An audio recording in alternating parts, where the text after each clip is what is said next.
Hey guys, so I just had a really interesting experience. I learned something. I was in very sub-zero temperatures over in the desert in Idaho. It was really cold. I was teaching a class. People were freezing out there. But what we had happen was all the automatics failed. 9 millimeters. Donna had a 357 SIG Glock that failed. Seemed like all the automatics that were there failed. And later I found out that there are certain types of lubricants that will actually gel and congeal in that kind of cold and will cause malfunctions in the firearm, which is one of the reasons why I'm a revolver guy. I love the revolvers. That revolver saved the class because everybody ended up using just that one gun. And I only allow one shooter when I have a class of brand new shooters anyway. So we were able to continue. The revolver saved the day. But we had one failure with that 357 SIG that didn't seem like it didn't have the same symptoms as the other automatics that had failed. So I'll get into that more out in the field. I had a hunch that it was an ammo failure, and you'll see that in the field footage. Okay, Donna shooting the Magnum.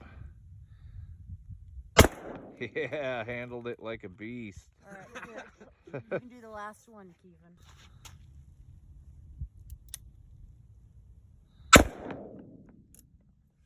Kevin. Okay, guys.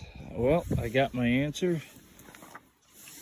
The Corbon jacketed hollow points for the 357 SIG is garbage. It does not cycle in this weapon either. My weapon cycles all the other 357 SIG just fine. I don't know why, but it won't cycle, and it stuck in there bad. It was the same in the Glock that I had shot. And so do not buy this Corbon stuff. This stuff is terrible. Proven since what does that say? 1982. Proven what? Proven it's sucking? Because it does suck. All right, guys, I can see up in the trees. I can totally see anything that gets any ideas up in these trees. In my left hand, I've got my machete. In my right hand, I got my pistol. I'm hands-free. What's gonna come at me? You know, with all this combination, I am covered, buddy. I can walk out of any type of darkness, any type of terrain without it even being a big deal. So this cell phone camera doesn't pick up a lot, but I'm lighting up trees about 100 yards away in this field. And so 100 yards, that's pretty good. I've got 100 yards of visibility in all directions, lighting everything up. The full moon helps, but yeah, it's definitely great having this set up. So I've got about 100 yards forward, and I've got about I've got about 25 feet of width. So pretty good. Oh, one thing I really love about this, guys, this light is so bright. I can see all the poison oak. It's nice. I hate poison oak. I get it.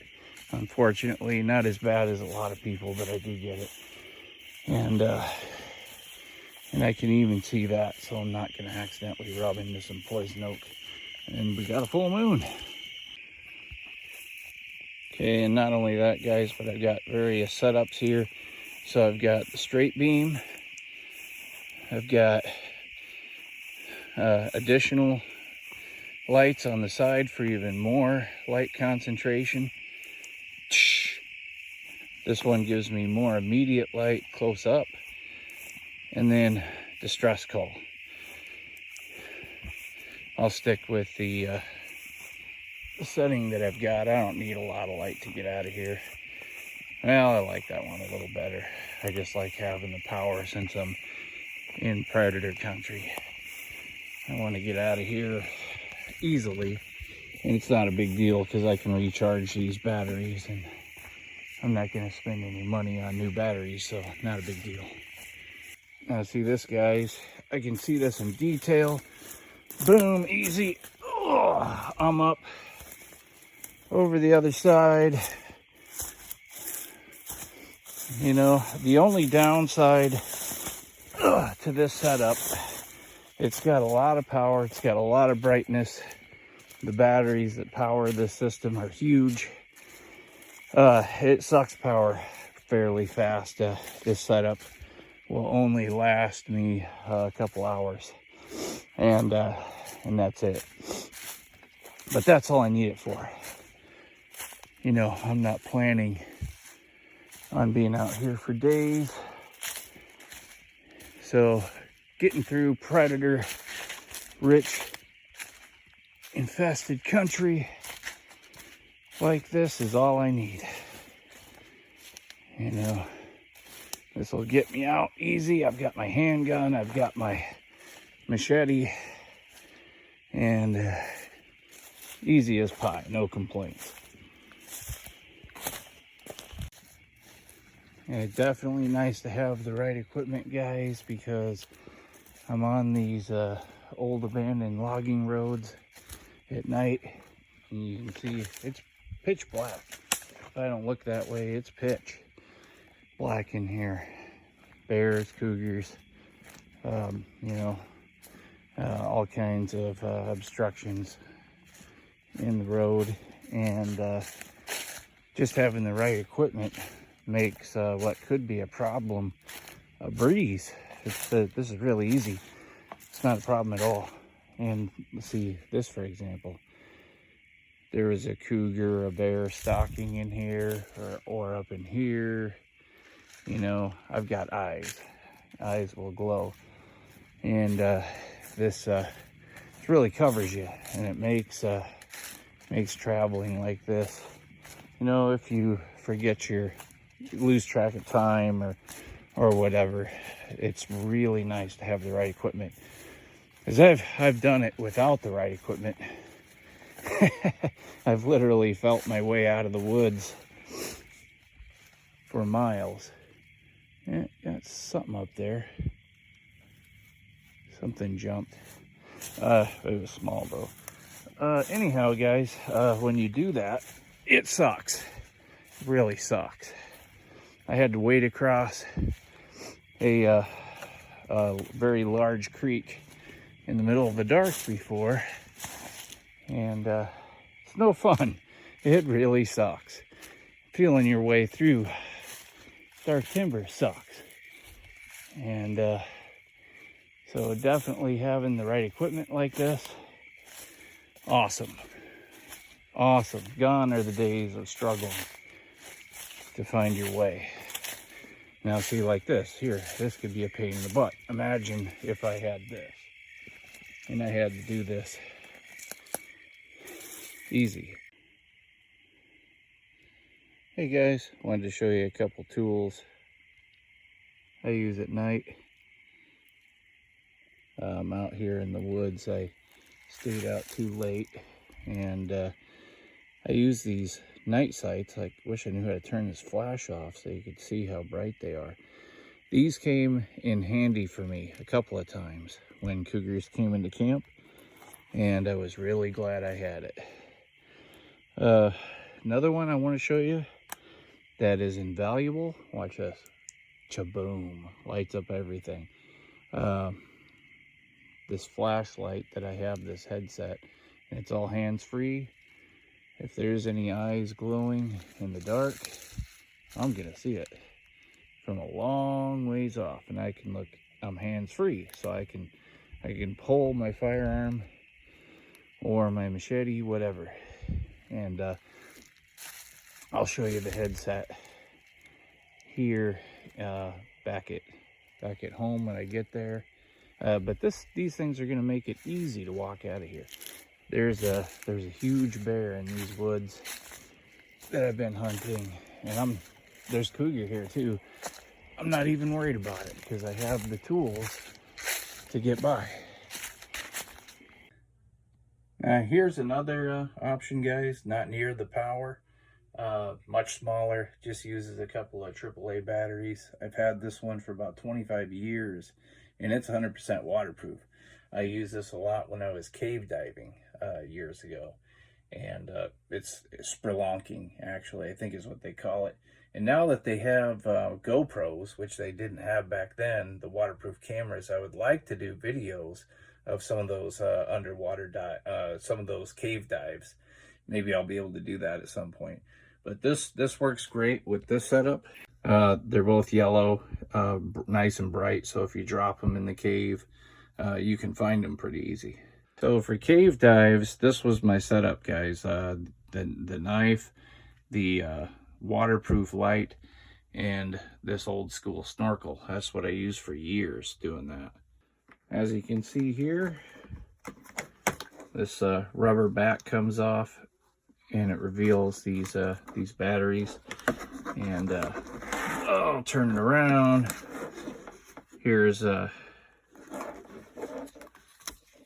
battery information, and they're rechargeable, very powerful. And I carry 2 sets of these when I go up in the woods. So I've never burned through a charge on these batteries in just at one time, but it's always nice to have a backup, especially if I'm going to be doing an overnighter, or if I'm going to plan on being in for multiple days.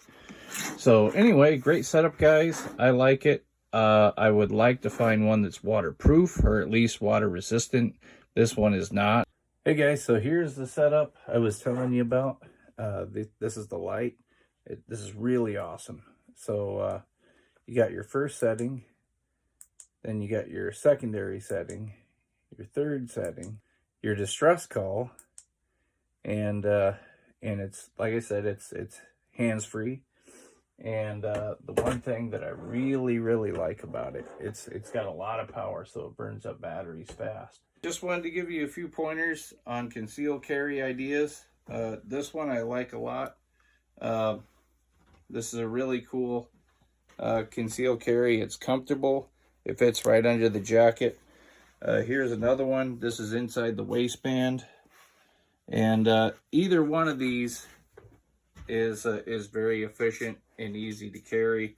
They're comfortable. You'll forget they're even there. If you stick your pistol in your glove compartment and you get pulled over by an officer, you're actually breaking the law because you don't have a concealed carry permit. So if you want to be legally compliant, you should get a concealed carry permit, and then that way it covers the whole 9 yards. Because I bought my concealed carry permit because I'm a trapper.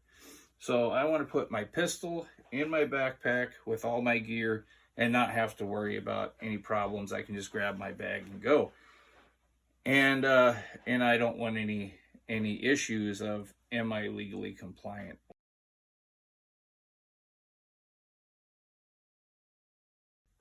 Waterproof gloves. Soaked, clear through to the fingers, really cold. Dirty drawers, soaked. Shirt, soaked, along with undershirt. Weatherproof, the name brand of this jacket here, completely soaked all the way through.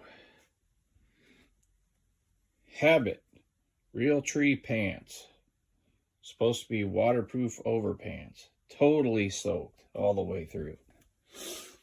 Thorogood waterproof boots, treated with mink oil, soaked all the way through to my socks, which are also soaked.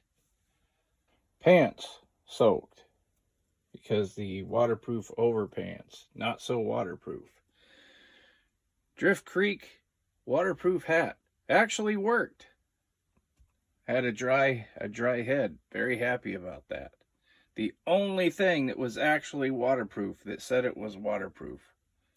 These companies that are saying that all their merchandise is waterproof must never have tested it here at the Pacific Northwest, because even my motorcycle helmet was so soaked that it rusted the hook that it's hung on.